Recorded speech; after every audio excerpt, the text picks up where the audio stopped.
Closed captioning for News 12 is brought to you by Kenneth Nugent. From the station that's on your side, this is News 12 at 6 o'clock. Hot and getting hotter. First Alert Chief Meteorologist Riley Hale is calling for near record highs tomorrow. But first up, continuing our coverage on that baby formula shortage felt nationwide. New tonight, the Children's Hospital of Georgia confirming it's seen local babies hospitalized for nutritional issues stemming from that shortage. Some relief may finally be in sight for parents. The FDA just reaching an agreement to reopen a major plant for production, but still it could take months for more supplies to hit our local stores. News 12's Wrdw is live now with that timeline. The plant's expected to be back up and running in 2 weeks. Then it'll take another 6 to 8 before products can hit store shelves. I was in some local grocery stores today, and much like the images that you see right here behind me, it was pretty bare or almost completely empty. It's leaving moms and many of you across the CSRA in a tight spot. But one local business is looking to help ease some of your stress. The shelves at local grocery stores are giving flashbacks of the toilet paper fiasco at the beginning of the pandemic. Except here, you're looking at something missing that's essential for babies' lives. Formula has been very hard to find. Christy Rogers is a mother of 4. She's holding one of the only formulas her 4-month-old can have. He isn't able to breastfeed and is allergic to cow's milk. We've gone 2 hours to find formula. 2 hours. 2 hours to find formula. Her doctor has been able to supply them with food until now.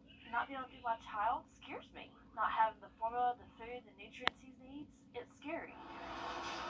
In Evans, Bottom Line Bakery and Cafe is working to ease the stress moms are feeling. They're already super moms. They're already doing everything that they can for their kids. And to be able to give them an extra pair of eyes to search for what they need, I just felt like that's the least that we could do.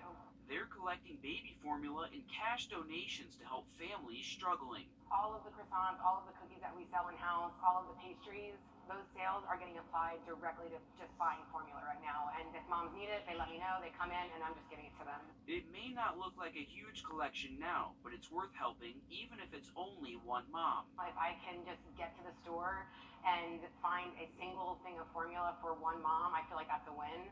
And with Abbott opening their formula plant and lawmakers pushing for more supply, there's a light at the end of the tunnel. Not soon enough. Truthfully, not soon enough. The Department of Public Health is urging all parents to talk with pediatricians. The 2 most important things not to do is do not water down your baby formula and make sure that you're not trying any homemade recipes there. A lot of parents finding themselves between a rock and a hard place when there's not any on the shelves. Thanks for that, Will. Okay, to weather now. Taking a live look outside from our new tower cam and beach. A reminder, if you do need somewhere to cool off this week, you can head to any of the Richmond County community centers. They're open Monday through Friday from 11 to 5. There are 11 different community centers, so you can find one closest to you. The back and forth continues over that new contract between the City of Augusta and Gold Cross EMS. Despite some city leaders' push to get a new contract on the table, Augusta commissioners decided to push back those conversations until week after next. One thing no one can seem to agree on is the subsidy payment. Here's News 12's Kennedy Harris to explain. Yeah, the subsidy covers the cost of patients who can't pay the ambulance bill. For a quick comparison, these are the current annual subsidy payments from our 3 local counties who use Gold Cross. At the peak, Augusta was paying $1.8 million in 2013. Since then, the amount has dropped by 64%, but Gold Cross claims the need has increased. Under the new contract, some leaders are pushing to pay more, but how much more is the question. So one great thing you can always count on Augusta's to do is wait and see. Last week, discussions about a new contract with Gold Cross EMS were a top priority. There was debate and disagreement, mostly over how much money the city should give Gold Cross. They have the zone, whether we like it or not, and it appears that there's some people that don't like that. The annual subsidy covers the cost of patients who don't have insurance and can't pay the ambulance bill. They pay $650,000 now. For comparison, Columbia County pays $850,000. But Gold Cross says the majority of patients in Columbia County can and do pay the bill, while in the past, tens of thousands of bills each year go unpaid in Richmond County. so a higher subsidy is needed. They get an ambulance ride, then they gotta make a decision at the end of the month.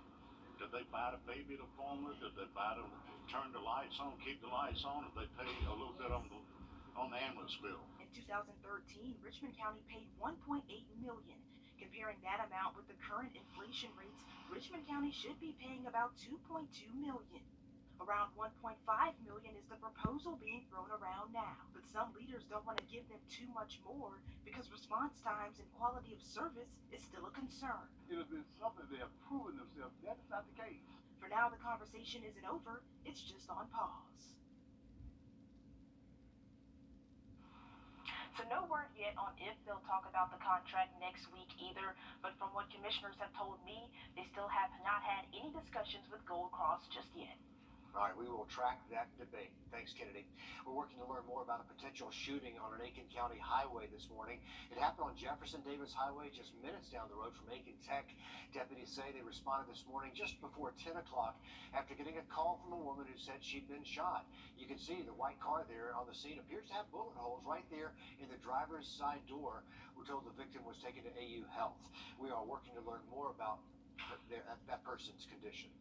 The McDuffie County Sheriff's Office needs your help finding this missing teen. Deputies say 16-year-old Adriana Jackson was last seen yesterday in Thompson in the area of Guy Road and Renz Highway. So if you've seen her, if you have any information to help deputies find her, call the Sheriff's Office at 706-595-2040. This quiet corner of North Augusta could get some company soon. In the next hour, the City Planning Commission will look at plans for commercial lots and up to 180 townhomes. We're talking about right there off Exit 1. Here's a look at the map for this project. The developer wants to build right off of Old Plantation Road in the area behind the Circle K. News 12's Craig Allison is there live. Old Plantation meets West Martintown Road there in a busy area. So you spoke with some neighbors there, Craig, who say they are not on board. That's right, Richard. Well, new developments are exciting for this growing part of North Augusta. One thing people are worried about is how much more traffic they can handle.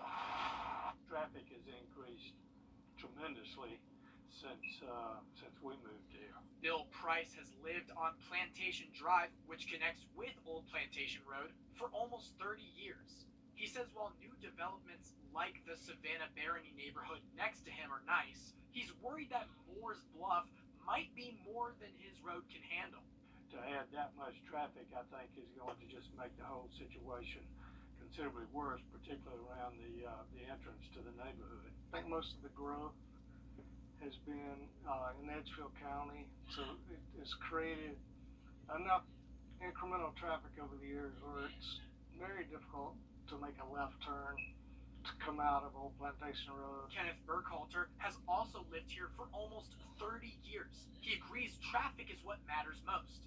It's the main concern North Augusta addresses in their corridor study for Martintown Road, where they already state plans for a new park, 900 residential units, and more commercial development on the other side of the road. South Carolina DOT also says the Martintown Road daily traffic count has increased 25% in the past decade. This woman living next to the proposed site says her one-lane road won't handle it. We just can't sustain that kind of traffic on these roads. Now, the meeting is tonight at 7 at the municipal building where people like Diane Kone are trying to voice their opinions about this. Now, this is just in consideration for the Planning Commission tonight, but we'll follow this as it develops. Craig Allison there along a very busy Martintown Road that may get even busier. Thanks, Craig. In downtown Augusta, progress to redevelop Ellis Street already in motion. The street, sometimes known as a service street, helping businesses get those deliveries. But commissioners say repaving the project adds beauty, makes it safer for trucks driving into and out of the area, and all part of a bigger goal to fix the sidewalks, remove some trees, and transform the downtown corridor. The next step is to remove some blighted properties right there on Broad Street. Still to come on News 12 at 6 o'clock, it's a garden in the back of the Burke County Detention Center. How it's helping inmates grow more than just food.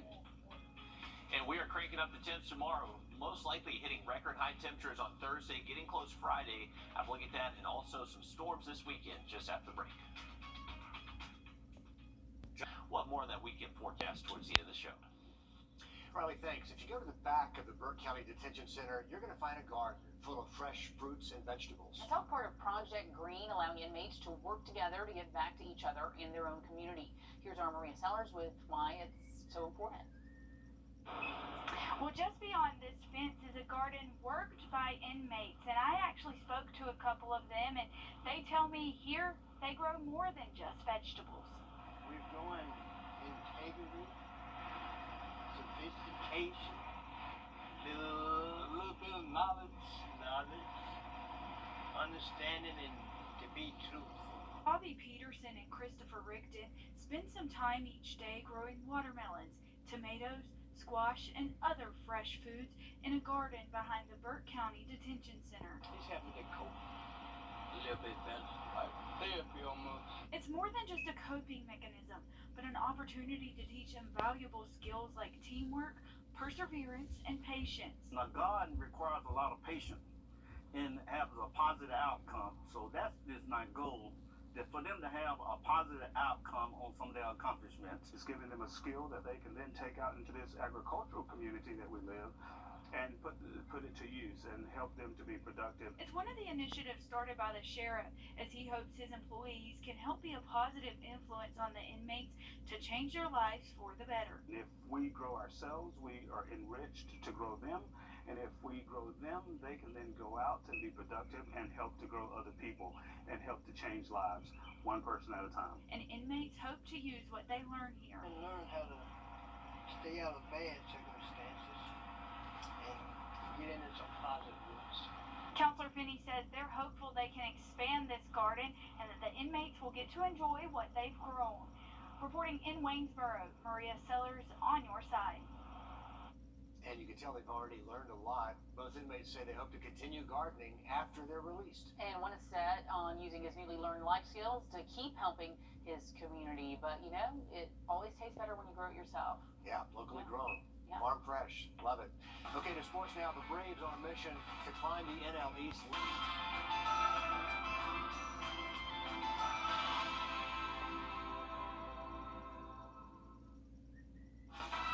On your sideline, sports brought to you by the Hawk Law Group.